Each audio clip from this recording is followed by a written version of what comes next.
things that we wanted to make sure that we had were some resources for you. We know that, in the world that we live in, we have a lot of access at times to different technologies and different resources via the internet, but we've also been thinking about literacy a long time and thought, well, what is it that a group of people might want or need to use as just kind of like a handbook? These are some of the things I could use with my tutees. So that's why we brought all these different packets. We thought about different reading comprehension strategies that might be good. So we decided we'd break it up a little bit. We look at comprehensions called the CAFE model. So C is for comprehension, A is for accuracy, like accuracy as in being able to read the words on the page, F for fluency, and E for expanding your vocabulary. And so we thought that was a good way to kind of break up what we were going to do tonight. So can you repeat? Sure. And I'm going to jot that down up here as well, so we can keep coming back to that. So C is for comprehension, A for accuracy, F for fluency, and E for expanding vocabulary. And we focused mostly on the comprehension strategies and the accuracy, but we certainly can provide resources for both the fluency and the expanding the vocabulary. We brought, just for people to look at, these 3 books. They're from our school district, but I think we each have our own copies as well. And this book might be a great resource, so whether there's some funds to use for this, I think they're probably about $30 a piece. And it's 300 strategies to meet any reader's needs. And of course, there's all kinds of books you can get out there that say all kinds of things. But the nice piece about this is that it walks you through the strategies you could use, and it kind of tells you, like, even this is for more beginning readers. It's for any kind of genre that you're reading. The skill here is phrasing, and then this is about warm-up phrases, and then here's the strategy, here's the tip, kind of tells you a little bit how to do it, some prompts you could use, and even some of the visuals that you might make with it. So this book's broken up into nonfiction and fiction, writing about reading, which I know that Tom said was a strategy that people would be, that we'd all be using, as well as working on our writing about reading, and even speaking about reading. So this may be a good a good text to get and share amongst the group. Yeah, probably good for me to get Yeah. They can have access to it. Yeah. Thank you. Absolutely. So does anybody have anything that's pressing in terms of questions or that you want to make sure we talk about during our time? Okay. I kind of did the questions in the beginning. Awesome. But no, if you have a question for Becky, when she has a different outfit, please ask her a question. So we don't know the readers, and that's always kind of the hard part, is not knowing what the readers need, because we don't know them. So we went generally speaking. And one of the things we talked about with Tom doing tonight would be reading a text and kind of having a discussion about it. So we could model amongst ourselves how to have a conversation, how to ask questions that might create discussion. Because a lot of times, I'm just going to put myself in this boat, but I know that when I went to school, it was read and answer the questions, read and answer the questions, read and answer the questions. So number 1, that wasn't any fun, and number 2, the questions were typically questions that were like, well, who was the this, and when did this happen? And it wasn't really anything that made you think, and it certainly wasn't a conversation around it. It was more for like a points-driven thing, and so we're staying away from that. But it's hard to know what to do when all you have to go on is like, we're all experts because we were in school, but we all experience school in different ways. So we're going to read the other side, and the first thing that we're going to do is talk about what questions you might have to begin with. So before reading is a great place to start with questions. So even just looking at the front cover, what questions might you have? Sure, yeah. The other side of what? When is she sitting alone? And where is she? Can you do a picture? What do you think the weather's like?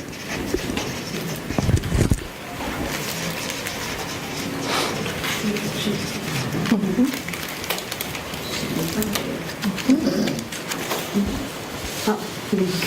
In the background. Yeah, I would say what's on the other side of the fence or whatever. The other side of the fence, the other side.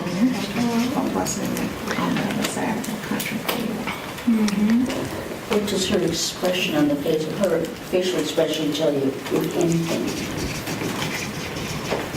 Why aren't they waving at each other?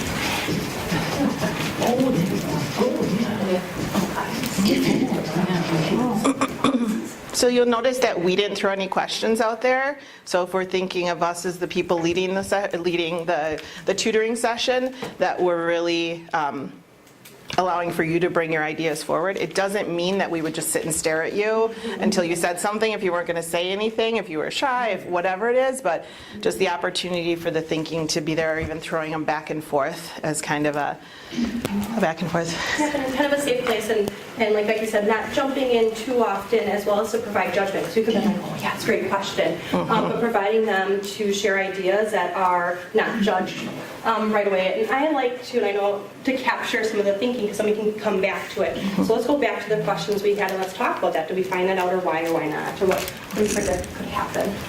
It also sets a good purpose for reading. So we've kind of set purposes without even talking about, like, why would we want to read this book? You've already said, hey, we want to read this book to find out why they're not waving to each other. We want to read this book to find out why she's sitting alone and what another side is. So you, in your questions, set the purpose as well. Some of them, you might have more purposes. So I'm going to go ahead and read this. It is The Other Side by Jacqueline Woodson, illustrations by E.B. Lewis. And as we read, be thinking about any of the questions, anything you find out that might answer some of your questions, and any other questions that you might have. What? Well, maybe we'll find out. Yeah, maybe Maybe we'll find out. Maybe we'll find out, yeah. Yeah. And maybe we won't. We'll have to make some inferences. And for a student, Ooh, yeah. That summer, the fence that stretched through our town seemed bigger. We lived in a yellow house on one side of it. White people lived on the other. And Mama said, "Don't climb over that fence when you play." She said it wasn't safe.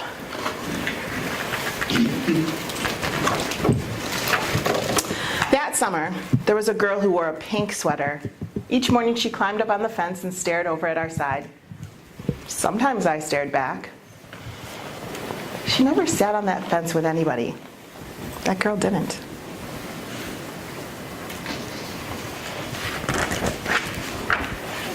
Once, when we were jumping rope, she asked if she could play. And my friend Sandra said no, without even asking the rest of us.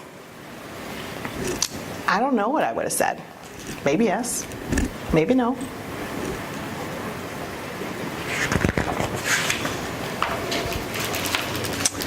That summer, everyone and everything on the other side of that fence seemed far away. When I asked my mama why, she said, "Because that's the way things have always been." Sometimes when me and Mama went into town, I saw that girl with her mama. She looked sad sometimes, that girl did. "Don't stare," my mama said. "It's not polite."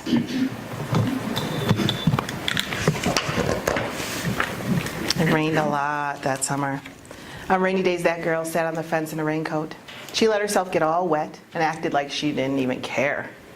Sometimes I saw her dancing around in puddles, splashing, laughing. Mama wouldn't let me go out in the rain. "That's why I bought you rainy day toys," my mama said. "You stay inside here where it's warm and it's safe and it's dry." But every time it rained, I looked for that girl, and I always found her somewhere near that fence. Someplace in the middle of the summer, the rain stopped. When I walked outside, the grass was damp and the sun was already high up in the sky, and I stood there with my hands up in the air. I felt brave that day. I felt free.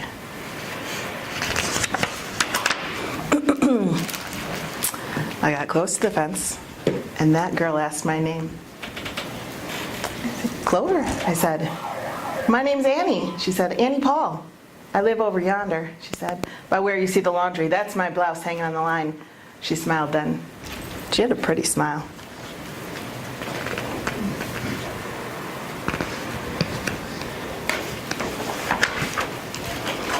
And then I smiled. And we stood there looking at each other, smiling. It's nice up on this fence, Annie said. You can see all over. I ran my hand along the fence. I reached up and touched the top of it. A fence like this was made for sitting on, Annie said. She looked at me sideways.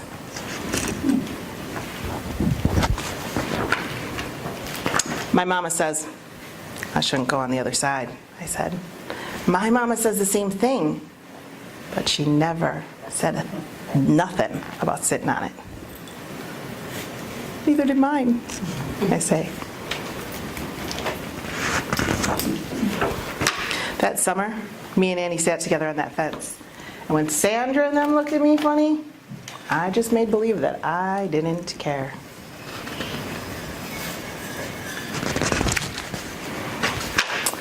Some mornings my mama watched us. I waited for her to tell me to get down from that fence before I break my neck or something. But she never did. I see you made a new friend, she said one morning, and I nodded and Mama smiled. That summer, me and Annie sat on that fence and watched the whole wide world around us. One day, Sandra and them were jumping rope near the fence, and we asked if we could play. I don't care, Sandra said. And when we jumped, Sandra and me were partners, the way we used to be.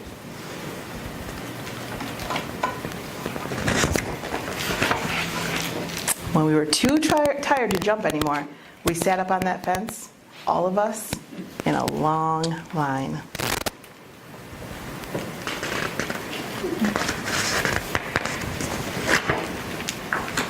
Someday, somebody's going to come along and knock this old fence down, Annie said.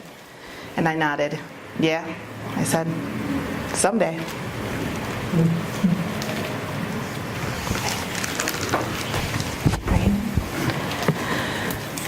So one of the ways that we like to start first is just to say, what did you notice? Are you asking? Yeah, what did you notice? I still never found out what was on the other side of the fence. Or is that the only one that I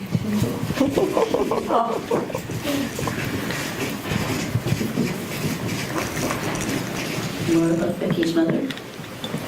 Perfect lack of curiosity, or she knows what's on the other side and doesn't want her to know. So you're saying that one side knows that the other side, wait, say again? I'm saying that Becky's mother doesn't want her to go find out what's on the other side, Okay, because it's always been that way. okay. So it's always been, so don't go looking. Yes. Don't go finding out. Don't go look. Notice. Why, Go ahead. why not go and search it out? I mean, this is what the world is around. It's a round world, and we would all like to find out what's going on over on the other side. Oops. What I'd say is the children find a way. Well, they didn't say we couldn't sit on the fence. And so they find a way to get around the parental rules. And then eventually ended up on one another side. Right.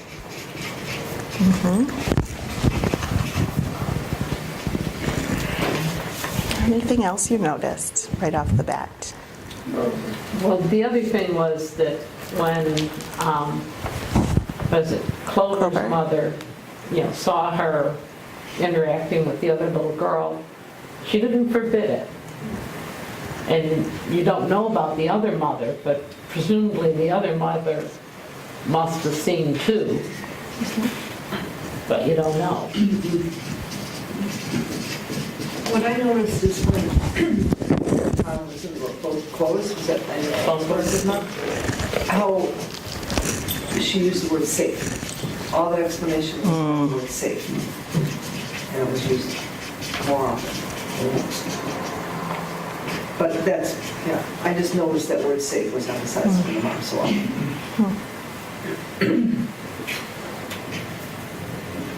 Okay, now that I kind of understand the story a little bit, I think that the kids,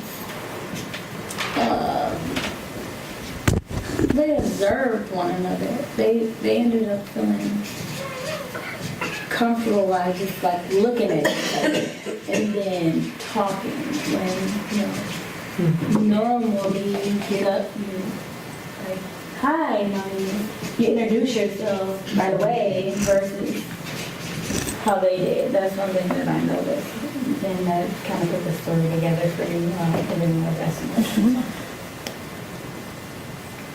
I noticed as the two girls became friends and were sitting together, then eventually all the other girls accepted the one girl. Hey, if she's your friend, she could be my friend.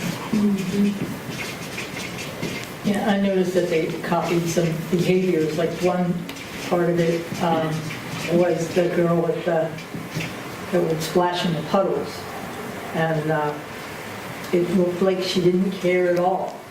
And then at the end of the story, when other people stared at the person who was speaking,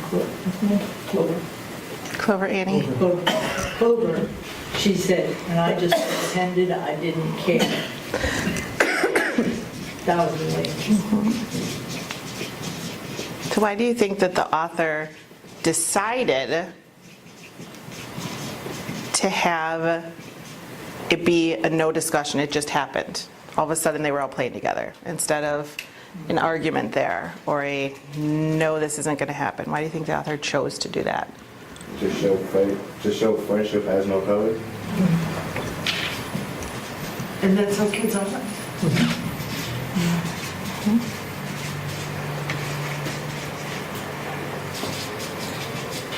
Makes me go back to think about the moms too then, why we never saw the other mom or heard from the other mom. Yeah, we have our own fences, whether we know we do or are aware of them, but we all do. So becoming really aware of our own fences is important. Yes. I noticed how the story is told from the black child's point of view. And I wonder what it would be like for Annie to tell the story and or Sandra to tell the story. I wonder why did Sandra change?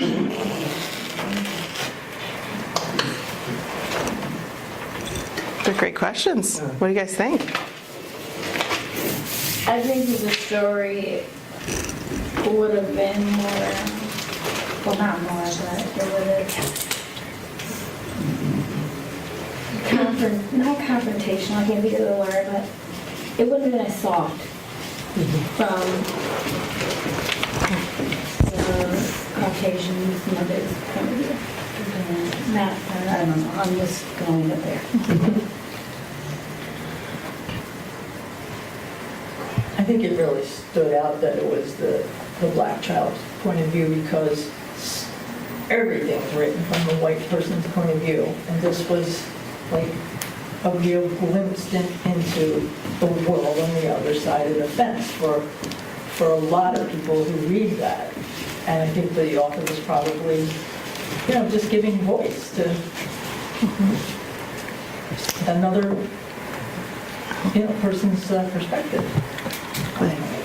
Yeah, the other side of the fence is just like that side of the fence. Yeah, and the other perspective, you see it in a different way. So, there are, one of the resources that we have for you that we can share with you is a place called Philosophy for Children. And there's another one I can share as well that has even more text.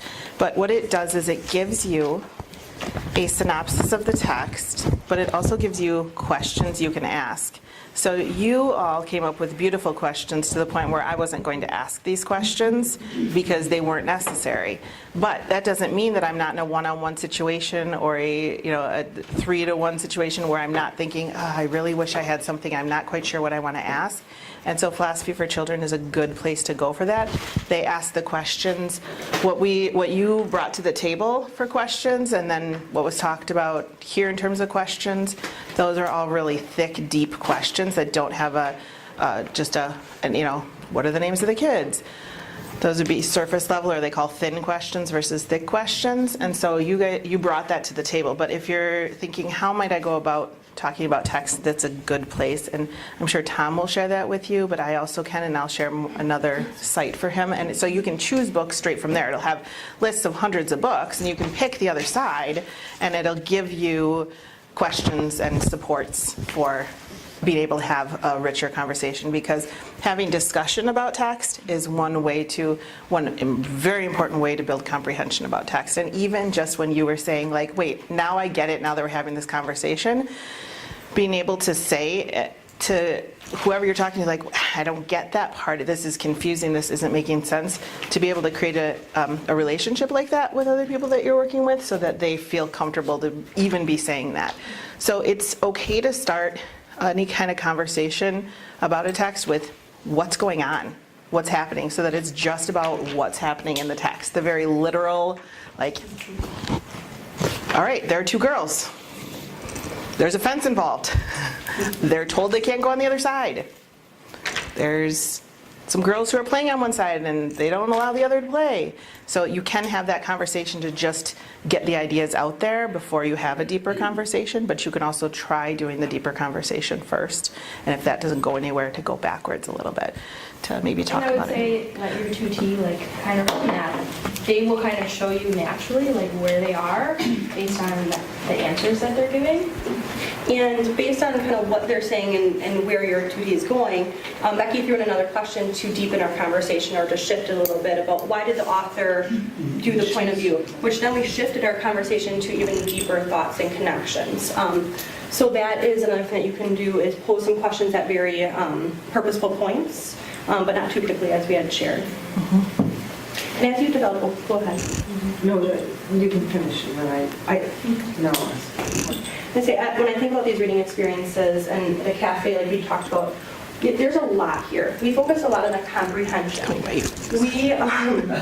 Becky did the reading for us, and so that is another thing. When you do reading instruction, it's important for the reader to be in text and reading, but it's also important for them to hear the book read aloud, because it takes that heavy lifting of trying to figure out words away, which falls in this accuracy, fluency, or even new words with the vocabulary. It takes that away so that they can really develop the understanding, which helps bring these other pieces back into play. And which you can also see in our charts, because we did a lot of the before and after, but we didn't do the during. Because during, Becky was reading. And there'll be times where we talk about that during, like what do you do, which is what a lot of the packets will talk about. But I wanted to make sure that as you're creating these reading experiences, vary it up so that the readers have a variety of perspectives or voices to hear or words to hear from. I missed when you said something about Philosophy for Children. Is that a website? Is that a book? Yeah, so there are a couple, there probably are books, but there are a couple of websites as well, the Philosophy for Children. So there's Philosophy for Education for Children or something like that. Then let me see if I can even pull it up on my computer before I go. But there's another one that has a lot as well, and I can't remember. It's again Philosophy for Children, but it's from a different place and it has a whole set of other books. So I'll share that before I go. I'll put a resource list down too, so Sure. if you have any questions, you can come Yeah. here and scan for that. So like Holly said, it's great because this decoding piece, a lot of times the decoding and fluency, so the accuracy and like being able to read the words accurately and then reading it smoothly enough, if you have to concentrate so much on these, you're not going to have the comprehension because your brain's working, so it can only do one unautomatic thing at a time when you're reading. And so if the words aren't automatic at this point, the comprehension will break down. So being able to practice comprehension by reading aloud, and you'll notice too, I didn't stop every page to talk because that's no fun either, to be able to read the story in its entirety the first time and then go back and use this text over and over, possibly. Then we call those mentor texts, where you can go back and say, well, you remember that time when? So if you have a few books that you use with your 2T, and picture books, again, one of the things that we believe is you could teach doctoral, none of us have our doctorates, but doctoral programs using picture books for education, for reading. So the librarian at our school calls them everybody books. So if you were teaching a lesson on this book, or using this book as a lesson, and you read it through the first time, and then you discussed it for the comprehension piece, would you then go back and ask your 2T, okay, now why don't we go read this again, and you read the words, or what? How do you follow up? I mean, because somewhere you still got to get right. They've got to be able to read the words. So you absolutely could. You're going to throw in? No? Okay. You absolutely could do that. So then that would be what is called a cold read, is like you reading it for the first time on your own. This would be more of like a warm read, where you heard it first. Now you might have a little more success, and that doesn't mean they're still not doing the work. It's just not quite as heavy lifting of that decoding. I'm going to make a guess that that decoding will be a need, how to attack words, and we have a packet on that, can get more information as well. What I would do, if you are going in, and sorry, because I don't know the experiences you've had or are going into, but if you are new to the person who you're working with, you might just want to talk to them about their reading life. Like, hey, do you hate reading? Do you love reading? Have you read often? What books do you remember? What books do you like? And maybe talk about that first, because that can get you a sense of where they're at, or where you maybe need to go or help provide. If they don't have access to books often, or don't have like a range to pull from, maybe provide like, hey, I thought about you, and these might be of interest, and then read with them or listen to them read however they may feel comfortable. There is a packet that's involved, or two of them, and they look more instructional versus without the pretty pictures on the front. And one is like, what do I teach? And that's kind of what we're talking about with the comprehension and understanding. The other packet talks about guided reading and how to really analyze the reader, like how to get to know that reader and know, do they need accuracy in that decoding? And if so, here's what I can do. So it kind of breaks it down for you to kind of really get to know that reader over time, to provide some really purposeful stuff on where to go with, like, do we need questioning, or do we need like the decoding and like word attack strategies. But that can be started, but that's kind of high risk too, because they're putting themselves out there for you to kind of say, hey, how am I doing? But there are two packets. We think that if we're reading books that are too hard for us, that struggle is helping us to become better readers, just like if I don't know about weightlifting, but I'm just going to pretend that I do for a second, and that, if I keep lifting heavier and heavier stuff, I'm going to get stronger and stronger. But it's almost somewhat the opposite true in reading. You need to read high volumes of books that you can read independently to grow as a reader. Yep. So it's super opposite. But even a lot of educators probably would be like, oh yeah, they need to be reading, but they certainly should be in an instructional text where it's like, all right, we're up in the ante a little bit, but I'm here to support you through that. But when they're walking away from your support, they should be reading lots of, I got this on my own. I can practice those comprehension strategies. I can grow my enjoyment of reading, and that way too. If you have somebody in a text that's too challenging, one of the first things that will drop off is the fluency and the accuracy. And you're at home and you're reading out of every 100 words. If you have out of every 100 words, if you can't read 10 words, everyone in this room would probably give up. We would probably give up. That's not the point. That's not how you become a better reader. So when you're reading with them in terms of instructional, just a little bit above where they're at independently. A little bit about a little bit, what did you say? A little bit Just above where they're reading Yeah. independently? And then a lot of that, like just having tons of exposure to those types of texts, so that breadth and depth. Any other current questions before we kind of walk through some of the packets for you?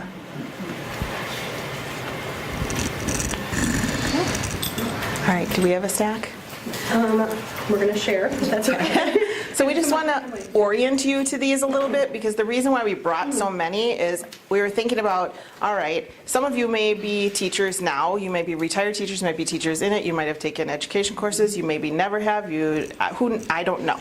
But what we do know is that it's always nice to have a resource to go to, and so we thought about that. If I was saying, oh my gosh, I'm meeting with my 2T tomorrow, I learned this from Tom, I'm not sure where to start, we wanted you to have some places to start.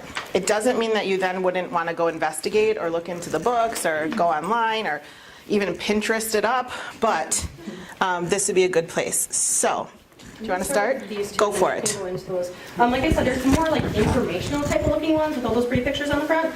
And the first one, like I said, was what do I teach? And this kind of goes over, the variety of strategies, like all the different strategies that you might encounter, and it's a very brief overview of what just type like what readers do or what readers think about. And so this is just kind of, thank you. I'm like, perfect. So this might be a good place to start just to kind of get an overview. The next packet that I'm going to show you, you said that you're going to do some assessment of the readers coming in. And the next one starts with guided reading. And this talks about guided reading is kind of what you do at that instructional level. How do I guide you through a book that might be at that instructional, that just too challenging book for you that we can work together on. And he said there's assessment in that. So when we do that, here's a checklist of things. Like when you have your reader by you and they're reading a book, there's a checklist of things that you can go through. Like, is the reader, when I think about this first box, comprehension, are they able to like retell what they just read? And then it moves down to, are they able to predict now? So taking that comprehension a little bit further. There's reading behaviors here, such as are they moving from left of the page to the right of the page. So this really breaks down what you're noticing the reader doing on their own. Maybe you want to find that just right text that's a little bit challenging for you so that you can know what to target for them and teach them. The next page is independent reading. So that's that reading where we talked about where it's easy, it's enjoyment, where they can read on their own. So it kind of walks you through what you should experience or see as the readers being independent. And then just some questions that can walk you through here too, more of independent. And then when you're conferring or listening to your reader, we talk with them often. So this test gives a guideline to how to go about a conference, because you want to pause but prompt and praise what they're doing, so they don't constantly feel like, well, you're not doing this, or we could try this better. But praise what they're doing well. So this kind of sets out how you can maybe scaffold or set yourself up to interact with your reader. I think that's the main informational like overview stuff. And then we get into like the nitty-gritty of the skills. So on that checklist, or when you assess them and give them some information, you can say, well, I noticed the reader isn't understanding the text well. So you can go then into your comprehension packet, which is going to be like that questioning, predicting, visualizing, and determining importance. Comprehension is a big beast. That's a big one because we want to make sure they're understanding. The decoding and the word attack strategies. Did we bring those or do we not? I'm not seeing them on the table. We'll provide some of those. I was going to say, I know we made some. They maybe not didn't get out of the car. But those are where we really need to be specific to, are they not knowing like the vowel sounds? Is it the beginning of the words? Are they reading through the words too quickly? Are they not reading with expression or noticing if there's a period or a comma to stop? Because sometimes readers read really, really fast. And then they forget what they're reading or it doesn't even make sense. Or they go really slowly. That should tell you a little bit about what they're needing. So that's kind of the packets we have here. If you want to take some time just to kind of go through the packets, and we can be available to kind of walk you through or have any questions about them, we will provide more resources for the decoding. The decoding is really important. Which is going to fall. Have that. One of the really quick, I just put on the resources list. We did make them, so. But one of the things that is in that packet is a kind of a checklist to help you see what might be happening with the reader, because it's kind of hard actually to be able to analyze like where the decoding is breaking down. It's a little bit like a science and an art, but this. Oh, there she is. I thought you left. Yeah, no, you're good. So there are 3 questions you can ask the reader as a support that helps get at what's called the meaning, the syntax, and the visual cueing systems, which you won't need to know, but there's 3 simple questions, and it's in there. It is in the packet, Okay. it's on the backside, so that's why I didn't see it. So in the guided reading packet, the MSV, Yeah, so you see on the backside, a few pages of. So let's say I said something like, the text said she was going to get on the bus, and the reader said she was going to get on the sub. Then the first question you might say is, all right, did that make sense? And so you have to decide, did that make sense in the story for her to get on the sub? It might. Don't know what the story's about, but it might make sense. Does that sound right? Would we say that? She's going to get on the sub. Sure, we would say someone's going to get on the sub. Does it sound right? And does it look right? So then we'd be looking at the word. If you're going to be reading the word sub, you're going to be seeing a letter at the beginning that might make it a sound. So it could be a C, it could be an S. So then, no, it doesn't really look right. That doesn't look like the word bus, because bus would be starting with a B. So then those 3 questions can help walk through a reader so that they can self-monitor. Now again, if every 10 out of every 100 words were miscues, is what we call them. A lot of kids think that they're making errors or mistakes. We call them miscues, because we all do it. You probably heard me do it when I read here. I read to kids all the time. I miscue all the time. It doesn't mean I don't know it. It means that, I need to pay attention to what I'm reading. Did that make sense? I need to go back and fix that miscue. So even that language, because people who are, if you're wanting to get better at something, you're wanting to feel good about it. And if we feel like we're making mistakes and errors all the time, we're probably going to feel kind of about the process of it. So that's just a simple phrasing of like, that's just a miscue. Listen, if you listen to me, it's going to happen all the time. So what do we do about it? And those 3 sentences can be helpful. It doesn't mean that the reader will know how to fix them, but it's a start. And then in here, there were some other word attack strategy pieces that may not have made it in here, so there must be another packet. So word attack strategies that, that's not it, that give you things to do for when you're coming upon a word. So if you're, one of them is simply like get your mouth ready. If you're trying it again and getting your mouth ready for it. So we know that it's going to start with a B, so she was going to get on and then bus might just come out. So that actually does one of the strategies that work. You say like read through that word or look towards that ending. Yeah. Reading through the word, looking at chunks of words. In bus, what word do you know? Oh, I recognize us.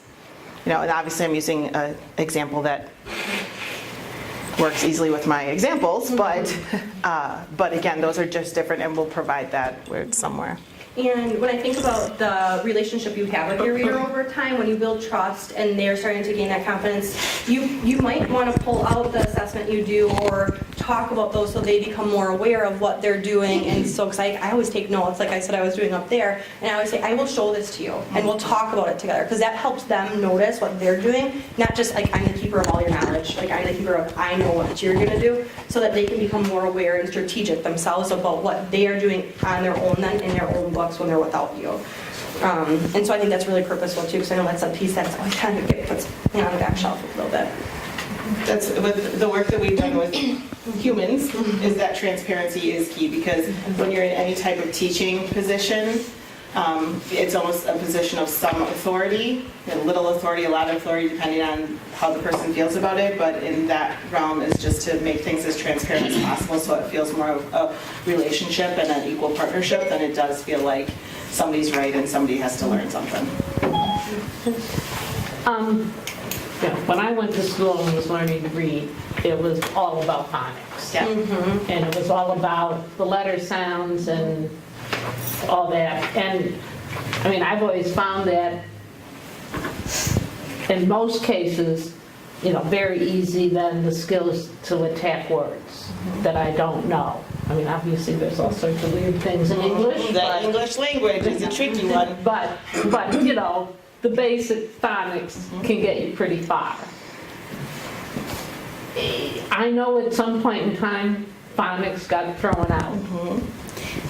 And, what is an expectation? Is there but I think now, because I did some tutoring in a grade school, and they seem to be teaching phonics again. I think for our experience has been that it just depends on the reader. If that's something that the reader needs, then yes, that these letters correlate to these sounds, but there are, I think one of the reasons why the education world's kind of gotten away from that is simply gotten away from it was heavy dosed. It used to be, so I think it swung one way and then it swung the whole language to the other way. Right. And so I think that there is more of a middle ground at this time, and a lot of those things happen in more of the K1, 2 even environments, at least in the schools that we've worked in. But it doesn't mean that you won't need that with your 2T, and we can provide resources there as well. But at the same time, even if you're working like phonemic awareness, it's still a tiny bit of what you do. It's not necessarily like the whole kit and caboodle. It's still but part of it is that I can't even imagine how you would begin to attack a word if you didn't know phonics. I never understood the whole language kind of, but there's certain age groups. And we're working with adults who, in 30s, 40s, who probably never were exposed to phonics. And I would say, as you're beginning to read, start with that first initial foundation. Do they know their vowel sounds? Or do they know the sounds that letters can make, like a C could make a hard, k, or if it's pudding, it can make a sound. So thinking about what do you notice right away off the bat, and you might have some of that information too as you initially read with them. Because those are some of those foundational pieces that are hard to move past into some longer text that we can spend time on. So it depends on that reader, but starting with someone let's flip that vowel sound. Is it a long A or a short A? But as you get to know your reader may have it, whereas theirs don't, or it might be what other pairs of letters can come together to make the A sound, like AI or an AE connected across the word. So that's where it gets a little tricky, because there are so many different ways to attack words or break apart words or know what sounds make, or what pairs of words make what sounds. The other thing too that we certainly can do, and this is up to what you all want and what Tom's plan is, but we can certainly, the 3 of us and the 4 of us, even with Tom, is we can take a look at the running records and supply each individual tutor, I always forget which one's the 2D and the tutor, so I have to say that slowly, tutor with supports for that reader, because again, we don't know the readers, so we're generally overviewing here, and if there's a lot of need for phonics, and they're seeing that through their running records and whatnot that he's doing, then we can certainly supply that, and I think that's less of that's more of a prescription, I guess. It'd be a little easier to do that than some of the bigger thinking that in terms of comprehension, and so many if you're for fluency, and we'll get some fluency stuff to anybody who wants it or whoever's needing it, is that rereading and poetry, music, lyrics, that's where it's at for fluency development. So we can provide that as well, but again, the more we know, the better we can support.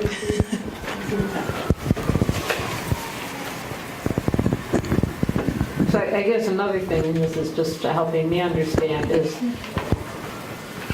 it sounds like, basically what you're saying, I think of reading as being able to read words, and if you can read the words, the comprehension and such will come. But I think what you're talking about here is much more and maybe that's the term literacy, or what the skill that's really needed is the comprehension, the analysis, the ability. It's going to create interest it's going to create love for literacy. And so we were talking about taking away some of that heavy lifting at first to build, because I know about me, things that I haven't been as successful at is in my life as I have been successful at other parts of my life. I don't typically love those parts. And that's kind of, I think, human nature.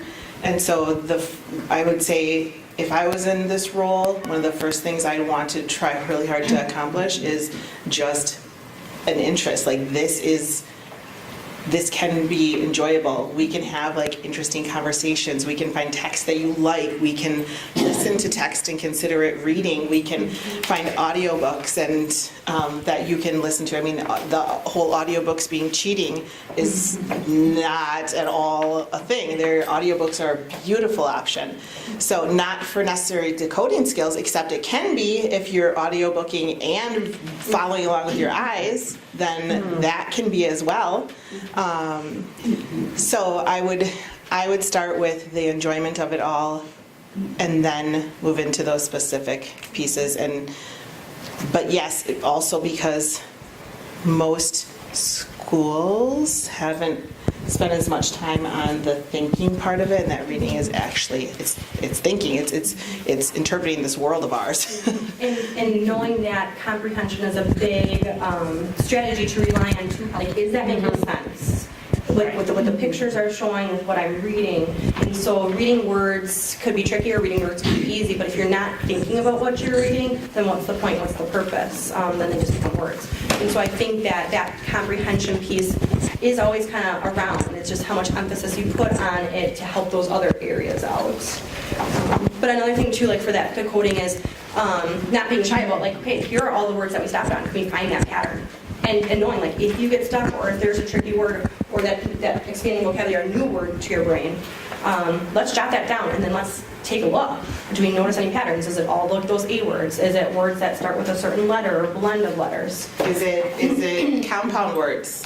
You know, is it words that have a hyphen at the end of the line and are carried over to the other side? So then it's kind of that analysis of the process. Is there anything you want to tell about these other packets? She just kind of overviewed it, so yeah, we're good. Okay. Yeah. But if there's anything that you guys decide that you need or want, please let us know. And Well, I was going to point out one of the things that you need to be aware of is if you're a visual or auditory learner. If you're a visual learner, very strong visual learner, sound is going to not going to stop the person from focusing. If you're a very auditory learner, you better have this kind where you're going over the words and you'll never get it. yeah, and you can easily find those assessments online if you want to do that with the people you're working with. That's a great strategy for anybody to, and that's a great thing for us to know. The more self-awareness we have, like, oh, okay, well maybe that's why this has felt not as fun as this, because I'm more of a this kind of learner. Yeah. And you generally don't notice until it goes to an extreme. Yeah. That's a good point. That's true. That's true. Well, thank you for having us. Please let us know if you have